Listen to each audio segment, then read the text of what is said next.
Hello student, तो आज के इस वीडियो में हम पढ़ने वाले हैं क्लास 11th केमिस्ट्री और केमिस्ट्री के पहले चैप्टर का ये 17वां वीडियो है। और आज के इस वीडियो में हम बहुत सारे इंपॉर्टेंट टॉपिक पर डिस्कस करेंगे, जैसे कि रासायनिक सूत्र किसे कहते हैं इसको जानेंगे। फिर रासायनिक सूत्र के 3 प्रकार होते हैं, कौन कौन से? तो पहला हमारा आता है मूलानुपातिक सूत्र, जिसको सरलतम सूत्र के नाम से जानते हैं। दूसरा हमारा आता है आणविक सूत्र, ठीक है, जिसे अणु सूत्र के नाम से जानते हैं। और तीसरा होता है हमारा संरचना सूत्र। देखिए यहाँ पे टाइपिंग मिस्टेक है, संरचना सूत्र। तो संरचना सूत्र क्या होता है उसको हम डिस्कस करेंगे। चलिए जी स्टार्ट करते हैं, बिना देर किए समझ लेते हैं, ठीक है ना, टाइम क्यों वेस्ट करना है। चलिए, तो हमारा ये 17वां वीडियो, इतनी बात आपको पता चल गया होगा। रासायनिक सूत्र, अब रासायनिक सूत्र किसे कहते हैं समझिएगा। सबसे पहले यहाँ पे लिखा गया है कि तत्वों के प्रतीकों का ऐसा समूह जो किसी यौगिक के एक अणु को प्रदर्शित करता है रासायनिक सूत्र कहलाता है। मतलब यहाँ पे देखिए, जैसे कि यहाँ पे एग्जांपल हमने लिखा है कि अमोनिया का रासायनिक सूत्र क्या होता है, NH3 होता है। तो यहाँ पे देखिए नाइट्रोजन क्या है, नाइट्रोजन एक तत्व है और यहाँ पे हाइड्रोजन एक तत्व है। दो तत्वों से मिलकर ये अमोनिया बना है ना। तो हम यही कह रहे हैं कि तत्वों के प्रतीक, देखिए नाइट्रोजन का ये प्रतीक है N, हाइड्रोजन का प्रतीक है H। तो इसका मतलब ये दोनों तत्व हैं, तत्वों का प्रतीक है। तो तत्वों के प्रतीकों का ऐसा समूह जो किसी यौगिक के एक अणु को प्रदर्शित करता है। जो कोई भी यौगिक है ना, तो किसी यौगिक के एक अणु को प्रदर्शित करता है, उसी को हम रासायनिक सूत्र कहते हैं। समझ गए? जैसे कि और भी हम एग्जांपल दे सकते हैं, जैसे कि सोडियम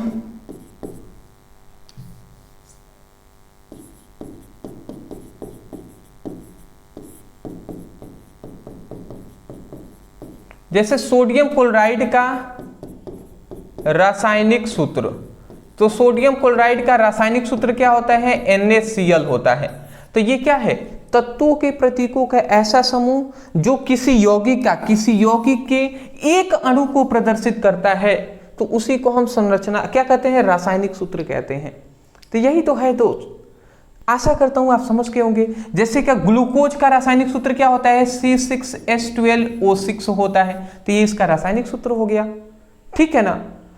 तो इस तरीके से आपको पता होनी चाहिए। जैसे सोडियम हाइड्रोक्साइड का सूत्र क्या होता है, रासायनिक सूत्र NaOH होता है, ठीक है। एथिल अल्कोहल का रासायनिक सूत्र क्या होता है, C2H4OH होता है। तो ये क्या है, सभी रासायनिक सूत्र हैं जो आपको याद करने पड़ेंगे, ठीक है ना। चलिए, तो आशा करता हूं इतनी बात आप समझ गए होंगे। तो रासायनिक सूत्र आप समझ गए हैं कि तत्वों के प्रतीकों का ऐसा समूह जो किसी यौगिक के एक अणु को प्रदर्शित करता है, संरचना सूत्र कहलाता है, ठीक है। चलिए, इतनी बात समझ गए। ये एग्जाम्पल है, आप जरूर इसको नोट डाउन कर लीजिएगा। उसके बाद आता है रासायनिक सूत्र के प्रकार। अब रासायनिक सूत्र के कितने प्रकार होते हैं, तो 3 प्रकार होते हैं, 3 टाइप्स होते हैं। कौन कौन से होते हैं समझिएगा।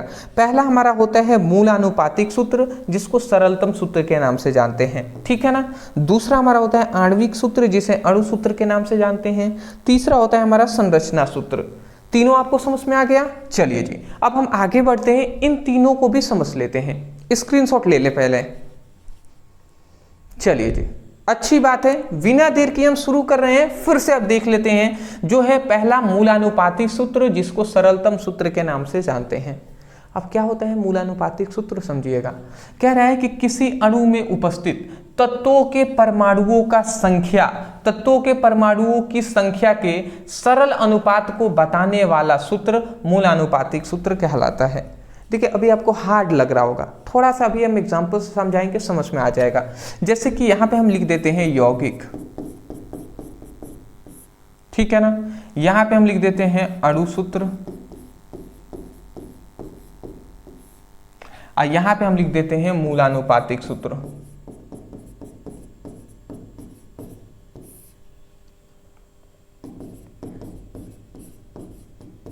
ठीक है। ये मूलानुपातिक सूत्र है, ये अणु सूत्र है, ये यौगिक है, ठीक है। तो ये आप समझ गए हैं, ये हमने 3 यहां पर लिख दिया है। सबसे पहली बात यहाँ पे ये कह रहा है कि कोई भी यौगिक ले लेते हैं, जैसे कि हम कोई भी, ऐसे तो हम नॉर्मली कोई भी यौगिक ले सकते हैं, जैसे कि जैसे हम एथेन ले लेते हैं, एथेन, तो एथेन का सूत्र क्या होता है, एथेन जो यौगिक है इसका अणु सूत्र होता है C2H6, ये होता है C2H6। तो ये देखिए एथेन एक क्या है, एथेन एक यौगिक है, तो इसके एक अणु जो है ना, अणु का ये सूत्र है, एक अणु के सूत्र को ही हम अणु सूत्र कहते हैं। तो ये हमारा क्या है, यौगिक के एक अणु का ये सूत्र है, मतलब ये अणु ही है, तो अणु का सूत्र क्या है, C2H6 है। तो आप ध्यान से समझेंगे, इसका कार्बन 2 है और हाइड्रोजन 6 है, तो इसका अगर हम अनुपात निकालें तो 2:6 आ रहा है ना। अगर हम इसको चाहें तो 2 एकम में 2, 2 तिहाई 6, 2 एकम में 2, 2 तिहाई 6, तो 1:3 आ रहे हैं। इसका मतलब कार्बन की संख्या 1 और हाइड्रोजन की संख्या 3 होगा। तो ये जो निकला ना, यही हमारा मूल आनुपातिक सूत्र हो जाएगा, कार्बन की संख्या 1 और हाइड्रोजन की संख्या 3 हो जाएगा। या इसी को हम लिख सकते हैं, एक कोई लिखना जरूरी नहीं है, कार्बन तो एक है ही, तो एक ही हम ओनली लिखते हैं CH3। मतलब आपको ये समझ में आ जानी चाहिए कि देखिए मूल आनुपातिक सूत्र का केवल इतना मतलब है कि जो यौगिक है, तो यौगिक का ये एक अणु है, अणु का सूत्र है C2H6। अब इसका अनुपात हम काट के निकाल लेंगे, जैसे कार्बन की संख्या 1 है और हाइड्रोजन की संख्या 3, कैसे आया, तो 2 एकम में 2, 2 तिहाई 6 काट लिए, तो समझ रहे हैं ना। तो यहाँ पे कह रहे किसी अणु में उपस्थित तत्वों के परमाणुओं की संख्या के सरल अनुपात को बताने वाला सूत्र मूलानुपातिक सूत्र कहलाता है। मतलब क्या है कि अणु में उपस्थित तत्वों के परमाणुओं की संख्या, अणु है तो अणु में उपस्थित तत्व कौन है, एक कार्बन है, एक हाइड्रोजन है, तो तत्वों के परमाणुओं की संख्या। अब तत्वों के कितने परमाणु है, कार्बन के परमाणु है 2 और हाइड्रोजन के परमाणु है 6, तो किसी भी अणु में उपस्थित तत्वों के परमाणुओं की संख्या के सरल अनुपात को, सरल मतलब 2 एकम में 2, 2 तिहाई 6, तो सरल अनुपात को बताने वाला जो सूत्र होता है, वही सूत्र क्या कहलाता है, मूलानुपातिक सूत्र या सरलतम सूत्र कहलाता है। जैसे अब ये अनुपात बताती है, इसका मतलब कार्बन की संख्या 1, हाइड्रोजन की संख्या 3, और यही ना है CH3 हमने लिख दिया। तो आप समझ के होंगे परिभाषा क्या बोलेंगे, आप कहेंगे कि किसी अणु के, अब देखिए यौगिक का ही ये एक अणु है, तो किसी अणु में उपस्थित तत्वों के परमाणुओं की संख्या के सरल अनुपात को बताने वाला जो क्या होता है, बताने वाला जो सूत्र होता है, उसे मूलानुपातिक सूत्र कहते हैं। ठीक है ना। चलिए तो अब मैं इसको इरेज कर दे रहा हूं। चलिए इरेज हमने कर दिया। चलिए जी, अब दूसरा और भी हम एग्जाम्पल इसका दे सकते हैं, ठीक है ना। जैसे कि ग्लूकोज का हम दे देते हैं, जैसे ग्लूकोज का हम देंगे तो क्या हो जाएगा, C6H12O6 हो जाएगा। अब इसको अगर हम सूत्र का अगर निकालें तो देखिए कार्बन की संख्या है 6, हाइड्रोजन की संख्या है 12 और ऑक्सीजन की संख्या कितनी है, 6 है। तो 6, 12 और 6 का अनुपात है। अगर हम इसको काटें तो 6 एकम में 6, 6 दूना 12 और 6 एकम में 6, तो 1:2:1 का अनुपात आ रहा है। इसका मतलब क्या है कि कार्बन की संख्या 1, हाइड्रोजन की संख्या 2 और ऑक्सीजन की संख्या 1। तो CH2 लिख दें, या देखिए कार्बन 1 है तो उसको ओनली हम C लिख देते हैं, कार्बन 1 है तो ओनली हम C लिख देते हैं ना। यहाँ पे ये CH3 है ना, इसके लिए देखिए कार्बन 1 संख्या है तो कार्बन के लिए C लिख देते हैं, हाइड्रोजन की संख्या 2 है तो CH2 लिख देते हैं, ऑक्सीजन की संख्या 1 ऑक्सीजन लिख देते हैं। कंप्लीट हो गया ना। चलिए जी, आशा करता हूं कि आपको समझ में आ गई होंगी, ठीक है ना। अगला और भी हम ले सकते हैं, जैसे कि तीसरा हम एग्जाम्पल ले सकते हैं बेंजीन का। ऐसे ही आप किसी भी यौगिक, बेंजीन एक यौगिक है, इसका अणु एक ले लेते हैं। बेंजीन का सूत्र क्या होता है, C6H6 होता है। अब यहाँ पे 6 संबंधित 6 के अनुपात में कार्बन हाइड्रोजन है, तो 6 एकम में 6, 6 एकम में 6, 1 का संबंधी 1 आया। इसका मतलब इसका जो सरलतम सूत्र हो जाएगा वो क्या हो जाएगा, CH हो जाएगा। समझ रहे हैं ना। तो ये हम यही बता रहे हैं कि किसी अणु में उपस्थित तत्वों के परमाणुओं की संख्याओं के सरल अनुपात को बताने वाला जो सूत्र होता है वही मूलानुपातिक सूत्र या सरलतम सूत्र कहलाता है। आशा करता हूं समझ गए होंगे आप। चलिए स्क्रीनशॉट आप ले लें, ठीक है जी। नेक्स्ट हमारा आता है जो है अणुसूत्र। अब उस समय से अणुसूत्र या आणविक सूत्र के नाम से हम जानते हैं। देखिए उस समय से हम अणुसूत्र कह रहे थे, तो वो क्या होता है अब ये भी समझ लीजिए, इसके बारे में अब जानेंगे।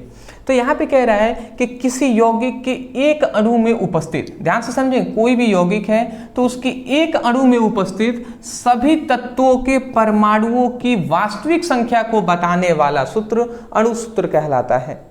समझ रहे हैं? किसी भी कोई भी यौगिक है, ठीक है ना, जैसे हम यहाँ पे ले लेते हैं, जैसे एग्जाम्पल से अगर हम आपको समझाएं, जैसे कि एथेन है, तो एथेन का क्या होगा, अणुसूत्र क्या होगा, एथेन का जो अणुसूत्र होता है, एथेन का जो अणुसूत्र होता है वो क्या होता है, एथेन का जो अणुसूत्र होता है वो C2H6 होता है। तो यहाँ पे यही कहा जा रहा है कि किसी यौगिक के एक अणु, देखिए ये हमारा यौगिक है कि नहीं, एथेन एक यौगिक है, तो किसी यौगिक के एक अणु में उपस्थित सभी तत्वों के परमाणुओं की वास्तविक संख्या। अब कार्बन एक तत्व है, इसकी परमाणुओं की संख्या है 2, हाइड्रोजन एक तत्व है, इसकी परमाणुओं की संख्या है 6। तो किसी यौगिक के एक अणु में उपस्थित सभी तत्वों के परमाणुओं की वास्तविक संख्या को बताने वाला ये जो सूत्र है ना, इसी सूत्र को हम आणविक सूत्र कहते हैं। समझ गए? तो ये हमारा अणुसूत्र हो गया जी। जैसे कि हम यहाँ पे परिभाषा आप समझ गए ना, यही हम कह रहे हैं। जैसे और दूसरा हम एग्जाम्पल ले लेते हैं, जैसे कि ग्लूकोज का अणुसूत्र। ग्लूकोज का अणुसूत्र क्या हो जाएगा, C6H12O6, ये हमारा हो जाएगा जी। तीसरा हमारा हो जाएगा जैसे कि बेंजीन का सूत्र, अगर हम कहें बेंजीन का सूत्र, तो बेंजीन का अणुसूत्र क्या हो जाएगा, C6H6 हो जाएगा। देखिए ये कोई भी यौगिक है तो उसके एक अणु का वास्तविक जो अणु में उपस्थित जो वास्तविक परमाणुओं की संख्या है ना, वो बता रहे हैं कि कार्बन की संख्या 6 ही है और हाइड्रोजन की संख्या 6 ही है बेंजीन में। मूलानुपातिक सूत्र में कम से कम जितना किया जा सकता है उनका अनुपात वो हम बताते हैं। अणु सूत्र में जो वास्तविक संख्या है, यहाँ पे इसीलिए लिखा गया है कि परमाणुओं की वास्तविक संख्या को बताने वाला जो सूत्र है वही हमारा आणविक सूत्र या अणुसूत्र कहलाता है। समझ गए होंगे आप? चलिए स्क्रीनशॉट आप ले लीजिए, ठीक है ना, ले लिए? ठीक है। यहाँ पे एक चीज और मैं बता दूं कि देखिए आणविक सूत्र अगर निकालना होगा तो एक फॉर्मूला आप याद रख सकते हैं। आणविक सूत्र निकालने के लिए आणविक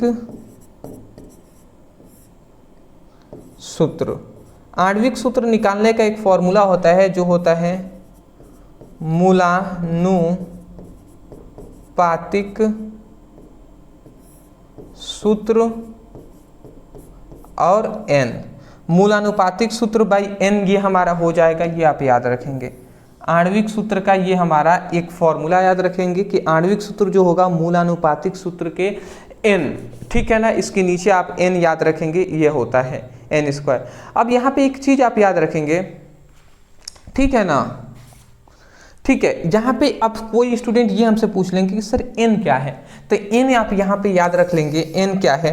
तो n जो है ना वो क्या है, मूलानुपातिक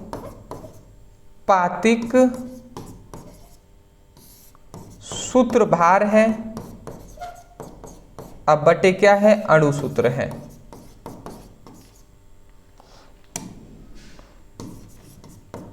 अणुभार ये आपका n है जी। n का मान आप कैसे निकाल सकते हैं, मूलानुपातिक सूत्र भार पहले निकालेंगे और उसमें अणु भार का क्या कर देंगे, भाग दे देंगे, तो n का मान निकल जाएगा और उसके बाद आप मान पुटअप करेंगे, सब आपका आ जाएगा। तो ये केवल आपको सूत्र है, याद कर लेना है, हालांकि इसकी जरूरत बहुत ही कम ही पड़ती है, बट फिर भी अगर कोई कह दे कि अणु सूत्र आपको निकालना है, मूलानुपातिक सूत्र दे दे, तो कैसे निकालेंगे आपको आनी चाहिए, इसलिए फॉर्मूला हमने बता दिया। अच्छा हाँ, स्क्रीनशॉट तो ले लिए है ना। चलिए तीसरा आते हैं सरलतम सूत्र, सरलतम नहीं, संरचना सूत्र। क्या होता है संरचना सूत्र, समझिएगा। कह रहा है कि किसी यौगिक के, मतलब किसी यौगिक की संरचना सूत्र, कोई भी यौगिक है तो किसी यौगिक की संरचना सूत्र हमें यह बताता है कि उस यौगिक के एक अणु में उपस्थित सभी परमाणु आपस में किस प्रकार जुड़े हैं। समझ रहे हैं, किसी यौगिक का संरचना सूत्र हमें यह बताता है कि उस यौगिक, जो यौगिक है उस यौगिक में, यौगिक के एक अणु, कोई भी यौगिक है तो उसके एक अणु में उपस्थित सभी परमाणु आपस में किस प्रकार जुड़े हुए हैं। ठीक है ना, ये हमें बताता है जी। मैं आशा करता हूं कि आपको समझ में आ गए होंगे। ठीक है ना, जैसे कि हम मीथेन को लेकर देख लेते हैं, जैसे कि CH4 है, मीथेन है। अब ये देखिए, ये एक मीथेन, एक यौगिक का एक अणु हमने ले लिया है CH4। अब ये हम ये कह रहे हैं कि किसी यौगिक के एक अणु में उपस्थित सभी परमाणु, अब सभी परमाणु, एक कार्बन है, हाइड्रोजन की संख्या है 5, तो ये सब हैं, तो सभी जो परमाणु है ना वो आपस में किस प्रकार जुड़े होंगे। तो ये किस प्रकार जुड़ते हैं जी, तो ये कार्बन है और 4 है ना, ये 4 हाइड्रोजन, तो ये 4 हाइड्रोजन इस प्रकार जुड़ जाते हैं। ठीक है ना, ये इस प्रकार जुड़ जाते हैं जी। ठीक है, तो आशा करता हूं आप समझ गए होंगे। तो ये आपसे कहा गया है जी, जैसे कि हम क्या कह रहे हैं कि मीथेन क्या है, एक यौगिक है, तो किसी यौगिक के एक अणु में उपस्थित सभी परमाणु आपस में किस प्रकार जुड़े हुए हैं, यही बताने वाला जो ये सूत्र है ना, इसी सूत्र को संरचना सूत्र कहते हैं, इस वाले को। जैसे कि और भी हम एग्जाम्पल ले सकते हैं, जैसे कि हम मेथिल एल्कोहल का सूत्र ले सकते हैं, CH3OH, ये हमारा मेथिल एल्कोहल है। अब ये किस प्रकार जुड़े हुए हैं अगर हम इसको बताएं, तो ये कार्बन है, ये ऑक्सीजन है, ये हाइड्रोजन है, और इसके बाद ये 3 जो हाइड्रोजन है ये इस प्रकार जुड़े हुए हैं। समझ रहे हैं किस प्रकार। तो ये जो सूत्र है ना, यही हमारा क्या हो जाएगा, मेथिल एल्कोहल का क्या हो जाएगा, संरचना सूत्र हो जाएगा। देखिए कार्बन है तो कार्बन, यहाँ पे 3 हाइड्रोजन कार्बन से जुड़े हुए हैं, तो देख लीजिए एक ये है, एक ये है, एक ये है, 3 हाइड्रोजन जुड़ गए। फिर ऑक्सीजन है तो ऑक्सीजन, फिर हाइड्रोजन है तो हाइड्रोजन।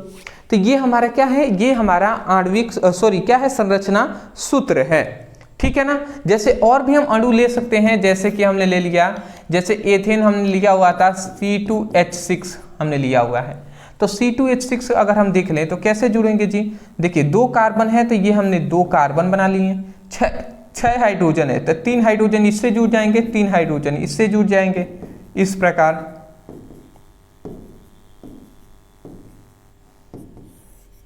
तो ये हमारा क्या हो जाएगा, ये हमारा क्या हो जाएगा, ये संरचना सूत्र हो जाएगा। तो मैं आशा करता हूं कि आपको समझ में आ गई होंगी।